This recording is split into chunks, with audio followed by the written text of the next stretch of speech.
Hello and I welcome you to Vigyan recharge. Dark web क्या होता है, कैसे काम करता है, पुलिस डार्क वेब को कैसे ट्रेस करती है, रेड रूम्स क्या होते हैं, सिल्क रोड क्या था, आखिर सरकार डार्क वेब का इस्तेमाल क्यों करती है, क्या इसे बंद किया जा सकता है, इसके बारे में क्या सच है और क्या अफवाह है। आइए जानते हैं इन सभी सवालों का जवाब डिटेल में। लेकिन इन सवालों के जवाब पता करने से पहले आपको यह पता होना चाहिए कि डार्क वेब कैसे पैदा हुआ। सुनिए ध्यान से। देखो 1960 में 5 आई कंट्रीज यानी कि यूके, यूएस, कनाडा, ब्रिटेन और न्यूजीलैंड, इन देशों की सीक्रेट सर्विस एजेंसीज दुनिया भर के देशों पर जासूसी करने के लिए एक एशलोन नाम के सिस्टम का इस्तेमाल कर रही थी। ये सिस्टम दुनिया के ऑलमोस्ट हर सैटेलाइट कम्युनिकेशन, फैक्स, ईमेल्स सबको मॉनिटर करने के लिए इस्तेमाल किया जा रहा था। लेकिन अमेरिका दुनिया भर के देशों पर जासूसी के लिए ही नहीं बल्कि इस सिस्टम का इस्तेमाल अपने साथियों यानी कि 5 आइज कंट्रीज पर भी जासूसी के लिए कर रहा था। अब ये खबर लीक हो गई और इसके बाद इंटरनेशनल बरादरी में खूब तुक्के फजीते हुए। अब जैसे ही ये बात बाकी देशों को पता लगी तो उन्होंने भी अपने लिए एशलोन जैसा एक सिस्टम डेवलप करना शुरू कर दिया और ऐसा होते ही अमेरिका के जासूस बाकी देशों में पकड़े जाने लगे और केजीबी जैसी एजेंसीज को यह पता लगा कि उनके देश में कौन कहां पर बैठकर अमेरिका के लिए जासूसी कर रहा है। इसके बाद शुरू होती है अमेरिका के जासूसों की सफाई। अब अमेरिकी एजेंट्स को बचाने के लिए यूनाइटेड स्टेट्स की नेवल रिसर्च लेबोरेटरी के साइंटिस्ट पॉल माइकल जी रीड और गोल्डश्लैंग ने टोर प्रोजेक्ट की शुरुआत करी, जिसने इंटरनेट पर की जाने वाली बातचीत और शेयर करे जा रहे डाटा को पूरी तरह से दुनिया की नजरों से छुपा दिया। लेकिन कैसे, आइए समझाता हूं। देखो, अगर सीधी कहानी सुननी है तो ऊपर दिए हुए टाइम स्टैम्प पर चले जाओ, क्योंकि अब जो मैं बताने जा रहा हूं उससे थोड़ा सा दिमाग पे जोर पड़ेगा। लेकिन अगर ये समझना है कि डार्क वेब कैसे काम करता है तो सुनो आगे। मान लो कि आप एक संस्कारी इंटरनेट प्राणी हो और आपने सोचा कि चलो YouTube ओपन किया जाए। अब आपका कंप्यूटर डायरेक्टली ये नहीं जानता कि YouTube का सर्वर दुनिया में किस जगह पर स्थित है, इसीलिए वो मदद मांगता है DNS से। एक मिनट रुको जरा, मैं जल्दी में बताना ही भूल गया कि यहाँ पर YouTube के सर्वर का क्या मतलब है। आप ऐसे मानो कि YouTube एक इंटरनेट पर काम करने वाली दुकान है, जैसे आपकी फ्लिपकार्ट और अमेजोन। अब क्योंकि YouTube एक बड़ी दुकान है तो इसका गोडाउन भी होगा, जैसे फ्लिपकार्ट और अमेजोन के वेयर हाउस होते हैं। अब YouTube के केस में जो इसका गोडाउन है वहाँ आपके द्वारा अपलोड की गई वीडियोस स्टोर होती हैं और ये गोडाउन ही YouTube का सर्वर है। जब आप YouTube की किसी वीडियो पर क्लिक करते हो तो उसका डाटा आपकी स्क्रीन पर सीधा YouTube के सर्वर से ही आता है। अब यहाँ पर इंटरनेट YouTube के सर्वर से डाटा को आपके कंप्यूटर तक एक डिलीवरी बॉय की तरह लाने का काम करता है। अब क्योंकि YouTube बहुत बड़ा है तो उसके पास बहुत सारे गोडाउन है, यानी कि बहुत सारे सर्वर हैं। अब जो वीडियो आपने YouTube से मांगी है देखने के लिए वो जिस सर्वर पर अपलोड होगी वहीं से आपके पास आएगी। बस यही है सर्वर की कहानी। चलो वापस चलते हैं DNS पर। अब आपका कंप्यूटर डायरेक्टली ये नहीं जानता कि YouTube का सर्वर दुनिया में किस जगह पर स्थित है, इसीलिए वो मदद मांगता है DNS से, जो इंटरनेट की फोन बुक की तरह है। जैसे आप अपनी फोन बुक में किसी का नाम सेव कर लेते हो और सिर्फ नाम सर्च करके कॉल कर देते हो, ठीक बिल्कुल वैसे ही DNS का काम है छुपे हुए डिजिटल सर्वर एड्रेस को ढूंढना। DNS को हर वेबसाइट का नाम और उसका कनेक्टेड सर्वर एड्रेस पता होता है। अब आपका कंप्यूटर DNS से कहता है कि भाई मुझे YouTube पर जाना है, जरा उसका एड्रेस बता दो, और DNS तुरंत YouTube का सर्वर का IP एड्रेस आपके कंप्यूटर को दे देता है। फिर आपका ब्राउजर उस IP एड्रेस से कनेक्ट करता है और आपकी स्क्रीन पर YouTube लोड होना शुरू होता है। अब आपका जो ISP है यानी कि इंटरनेट सर्विस प्रोवाइडर, वो चुपचाप आपकी इन सारी हरकतों पर बराबर नजर बनाए हुए है कि आप क्या कर रहे हो, कब कर रहे हो और क्या क्या कर रहे हो। यानी कि अगर आप अपनी ब्राउजर हिस्ट्री को डिलीट भी कर दोगे तो भी आपके ISP को सब पता होगा कि आपने क्या क्या किया। एक उदाहरण के लिए, अगर कोई सीधा साधा बच्चा अपने स्कूल को छुट्टी ना देने पर बॉम्ब से उड़ाने की धमकी भरा मेल भेजता है तो पुलिस उस मेल से IP एड्रेस निकालेगी, उस IP एड्रेस से आपके ISP का पता लगेगा, फिर पुलिस ISP के कान टाइट करेगी और आपका ISP तोते की तरह सब कुछ बकना शुरू कर देगा, आपका एड्रेस भी बता देगा और फिर पुलिस सीधा उस तक पहुंच जाएगी जिसने वो धमकी दी थी। अब अगर आप ये सोच रहे हो कि भाई हम तो VPN का इस्तेमाल करेंगे, तो आओ VPN की कहानी बता देता हूं। देखो, VPN एक बुर्खा बेचने वाली दुकान की तरह है। आप जैसे ही उस दुकान के अंदर जाते हो वो आपको बुर्खा पहनाकर दुकान के पिछले दरवाजे से निकाल देता है। यानी आपके ISP को ये तो पता है कि आप VPN से जुड़े थे,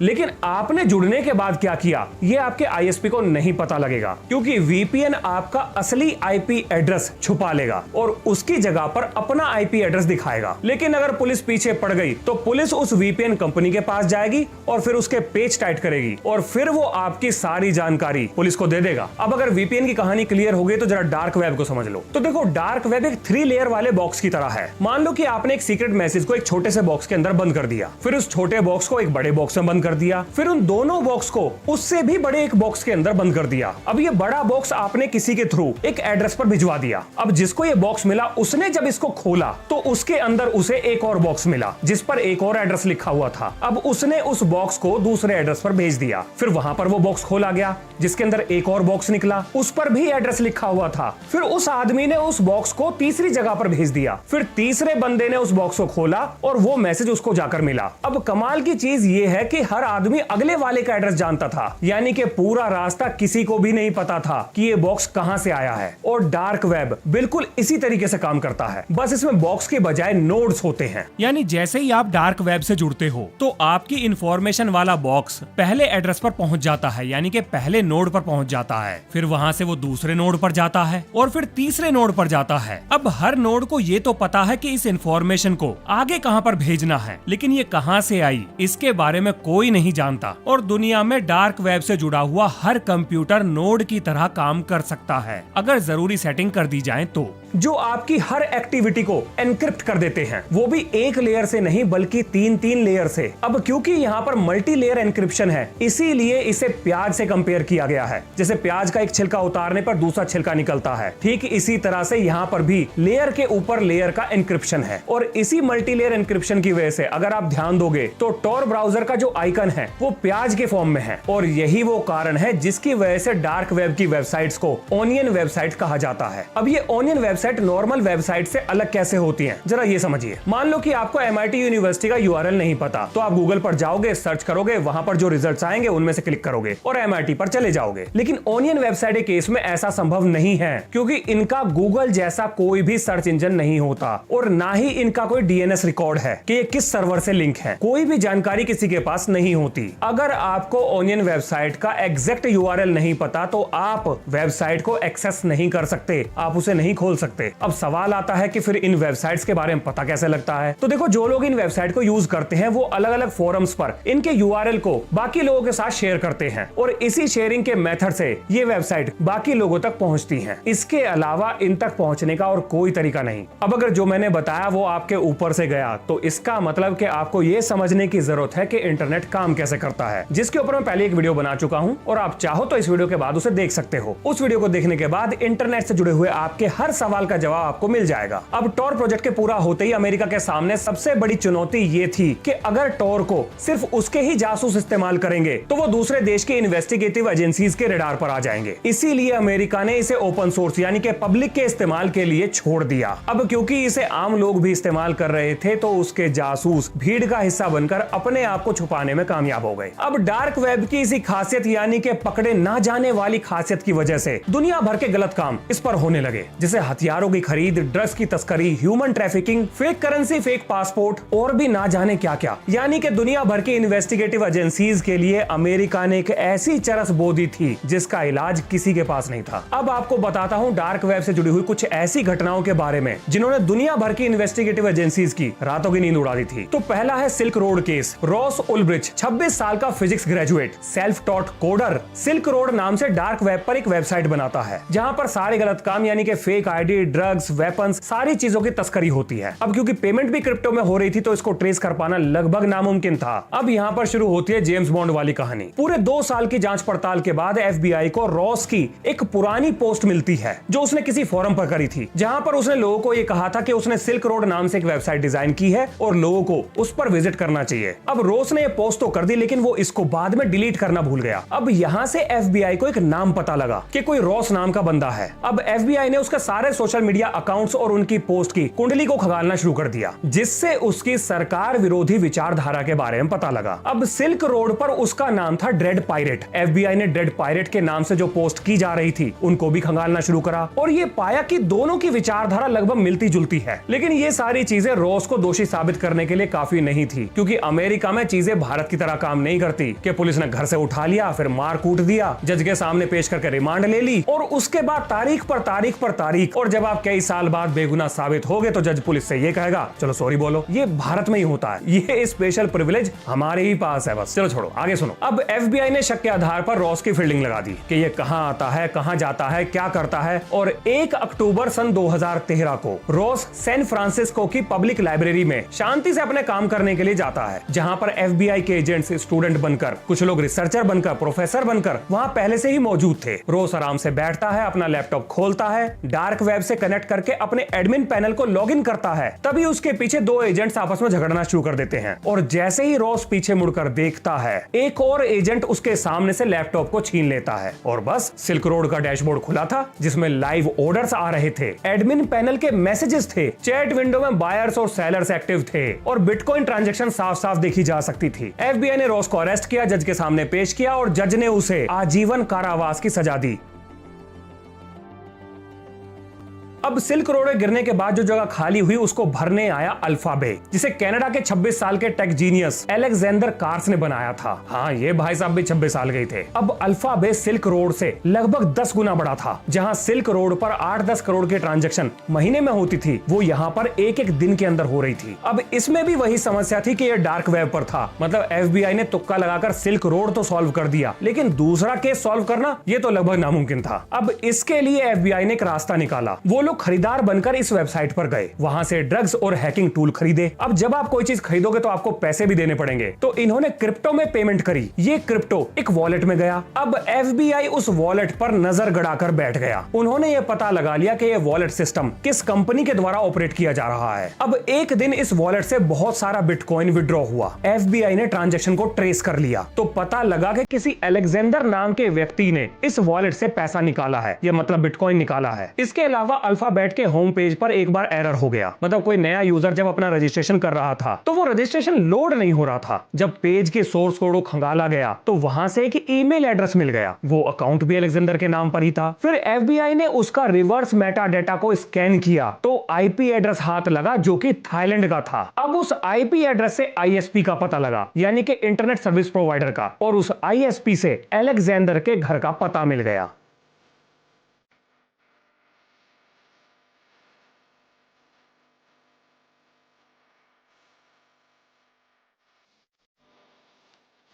उसका लैपटॉप उसके साथ था जो कि ऑन था, जिसमें एडमिन पैनल लॉगिन था। उसके लैपटॉप में एक टेक्स्ट फाइल मिली जिसमें सारे पासवर्ड लिखे हुए थे और एक एक्सेल शीट भी थी जिसमें डेली का प्रॉफिट और खर्चे भी लिखे हुए थे। FBI के हाथ पूरा खजाना लग गया था। अमेरिका ने थाईलैंड से अलेक्जेंडर को एक्स्ट्राडाइट करने के लिए कहा, लेकिन कमाल है कि पकड़े जाने के 7 दिन बाद अलेक्जेंडर जेल में मर गया। ये आज भी एक मिस्ट्री है कि अलेक्जेंडर कैसे मरा। कुछ लोग ये भी कहते हैं कि उसके पास कुछ ऐसे राज थे जो अगर खुल जाते तो राजनीतिक भूचाल ला देते, इसीलिए उसे जेल में मरवा दिया गया। इसके अलावा डार्क वेब के ऊपर प्लेपेन नाम की वेबसाइट भी थी, जहां पर छोटे बच्चों के ऊपर अत्याचार करते हुए फिल्म किया जाता था, जिसे ऑपरेशन पैसिफायर चलाकर बंद कराया गया। और इसके बारे में मैं यहाँ पर ज्यादा बात नहीं कर सकता। ये वीडियो ऐसी ही कुछ बातों की वजह से YouTube के द्वारा not suitable for all age group करके पहले ही 2-3 बार फ्लैग कर दी गई थी। तो जितना मैं यहाँ बोल सकता हूँ बस उतना ही बताऊंगा। पर एक फेमस केस के बारे में बता देता हूँ जिसका नाम है डेजी डेस्ट्रॉयड। मतलब रूह कपा देने वाली घटनाएं हैं ये। ऐसी डिटेल्स हैं कि अगर बता दी जाए तो शायद आदमी सुन ना पाए, और मैं इसके बारे में भी ज्यादा बात नहीं करूंगा। आगे सुनिए। शैडो ब्रोकर के नाम से एक हैकर ग्रुप था।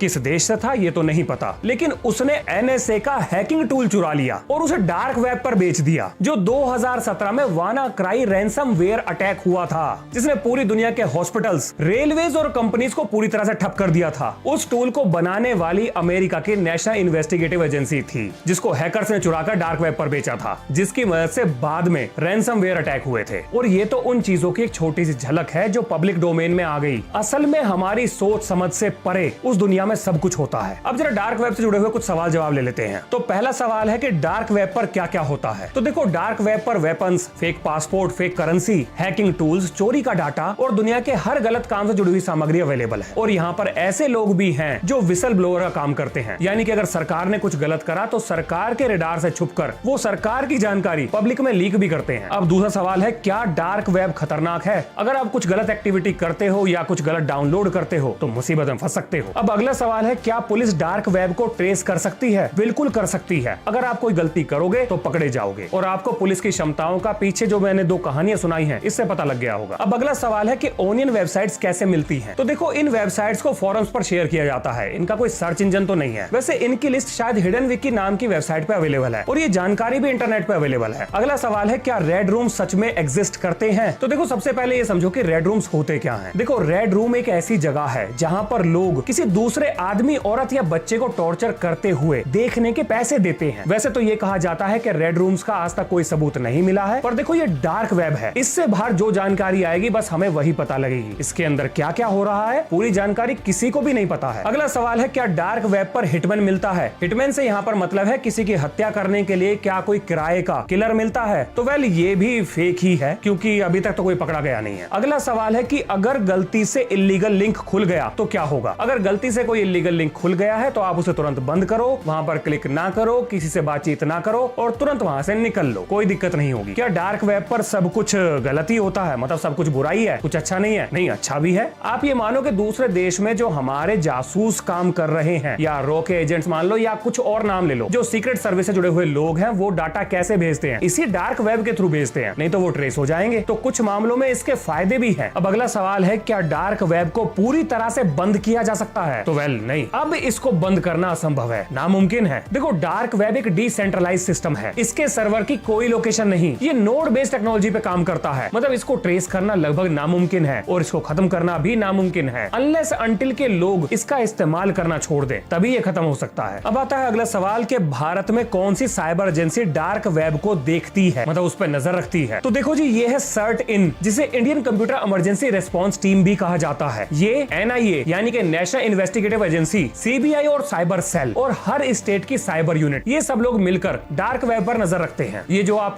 सुनते हो कि इंटेलिजेंस इनपुट मिला है, ये कहां से मिलता है? तो इनमें से कुछ डार्क वेब से और कुछ अपने जासूसों से, कुछ फोन लाइन ट्रेस करके, कुछ रेडियो सिग्नल ट्रेस करके, और भी बहुत सारे तरीके हैं जो कि आप अगर गूगल पर सर्च करोगे तो मिल जाएंगे। अब अगला सवाल आता है, क्या इंडिया में कोई डार्क वेब से अरेस्ट हुआ है? तो हाँ, हैदराबाद का जो LSD केस था, या सिम स्वैप स्कैम था, या दिल्ली ड्रग डिलीवरी का जो केस था, उसमें डार्क वेब की इन्वॉल्वमेंट पाई गई थी। अब अगला सवाल है, क्या भारत में डार्क वेब को बंद किया जा सकता है, यानी कि टॉर बेस्ड सिस्टम को बंद किया जा सकता है? तो देखो, कुछ हद तक अगर सरकार चाहे तो डार्क वेब यानी कि टॉर के जो नोड्स हैं, इनको ब्लॉक कर सकती है। अभी तक तो हमारे देश में ये हुआ नहीं है, लेकिन चाइना में हो गया है। लेकिन इसके बाद भी डार्क वेब को एक्सेस किया जा सकता है, उसके भी तरीके होते हैं जो कि मुझे ठीक नहीं लगता कि इस वीडियो में डिस्कस करने चाहिए। तो बस आप ये मान लो कि हाँ, डार्क वेब को बंद करना लगभग नामुमकिन है, लेकिन किसी देश में अगर सरकार चाहे तो जो आम जनता है वो इतनी आसानी से डार्क वेब को इस्तेमाल नहीं कर पाएगी। अब अगला सवाल है, क्या डार्क वेब 2020 के बाद इंडिया में बहुत तेजी से बढ़ा है? तो हाँ, डार्क वेब का इस्तेमाल भारत में लॉकडाउन के समय से काफी तेजी से बढ़ा है, जिसके पीछे का कारण है क्रिप्टो में रुचि और हैकिंग में इंटरेस्ट। मतलब ये कुछ वो चीजें हैं जिनकी वजह से डार्क वेब का इस्तेमाल भारत में तेजी से बढ़ा है। अब देख लो आप, अमेरिका ने एक ऐसी चीज बना दी है जिसको वो खुद भी खत्म नहीं कर सकता।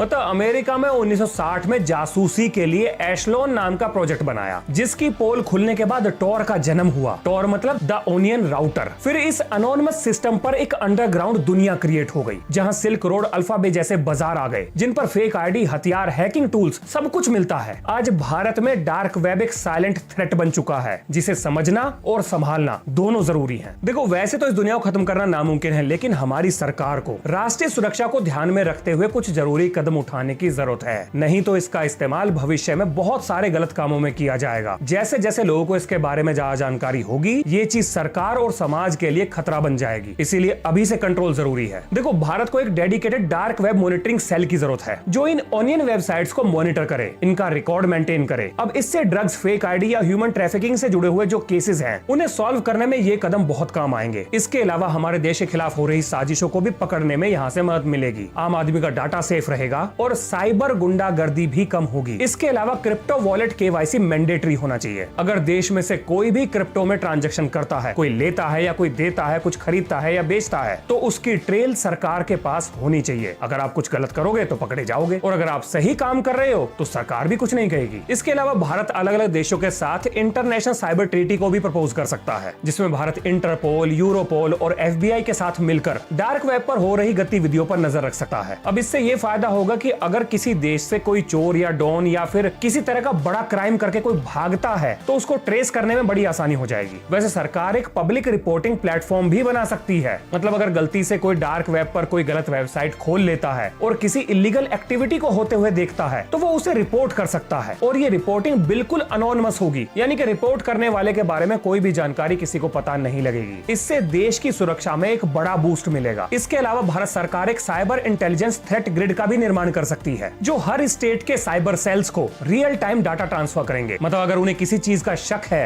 तो वो अलर्ट रियल टाइम में सभी स्टेट्स के पास पहुंच जाएगा। इसमें प्राइवेट आईएसपी और वीपीएन कंपनीज को भी जोड़ा जाना चाहिए। इससे ये फायदा होगा कि छोटे शहरों में जो स्कैम्स होते हैं उन्हें पकड़ने में काफी आसानी हो जाएगी, क्योंकि डाटा शेयरिंग तुरंत होगी और फास्ट एक्शन लिया जा सकता है। इसके अलावा एजुकेशन सिस्टम में भी थोड़े बहुत रिफॉर्म चाहिए। मतलब बच्चों को डिजिटल एथिक्स और ऑनलाइन सेफ्टी के बारे में भी बताना चाहिए। पेरेंट्स और टीचर की ट्रेनिंग भी होनी चाहिए, जहां पेरेंट्स और टीचर को ट्रेन किया जाए कि वो बच्चों की ऑनलाइन एक्टिविटी और क्यूरियोसिटी को पॉजिटिवली गाइड करें। अगर भारत सरकार इन कदमों को उठाती है तो जो दुनिया भर में हमारे देश की बदनामी हो रही है कि हमारे देश से स्कैमर्स निकल रहे हैं, जो दुनिया भर में ठगी कर रहे हैं, उसको भी काबू करने में काफी मदद मिलेगी। ये दुनिया जिसे हम डार्क वेब कहते हैं, ये वेबसाइट्स का जंगल नहीं, बल्कि हम इंसानों के अंदर छुपे हुए अंधेरे को भी दिखाती है। नहीं तो आप जरा ये सोचो कि छोटे बच्चों को तड़पा तड़पा कर मारते हुए कोई क्यों देखना चाहेगा। डार्क वेब की अंधेरी दुनिया जहां एक तरफ आजादी देती है, वहीं इस आजादी से अराजकता भी पैदा करती है, जहां पर कुछ लोग इसे सच बोलने के लिए चुनते हैं और कुछ लोग बिना शक्ल बिना नाम के गलत काम की सौदेबाजी करने के लिए चुनते हैं। ये वो दुनिया है जिसे अब मिटाना नामुमकिन है और इसके पक्ष और विपक्ष में दुनिया अब बट चुकी है। तो आप किस साइड खड़े हैं? क्या भारत में डार्क वेब को बंद कर देना चाहिए? कम से कम आम लोग तो इससे बचेंगे, या आप ये सोचते हैं कि नहीं, इस तरीके से फ्री स्पीच पर लगाम लग जाएगी? आप क्या सोचते हैं? लिखिए अपना जवाब कमेंट में। तो ये है इस वीडियो का अंत। मिलते हैं नेक्स्ट वीडियो में। जय हिंद, जय भारत।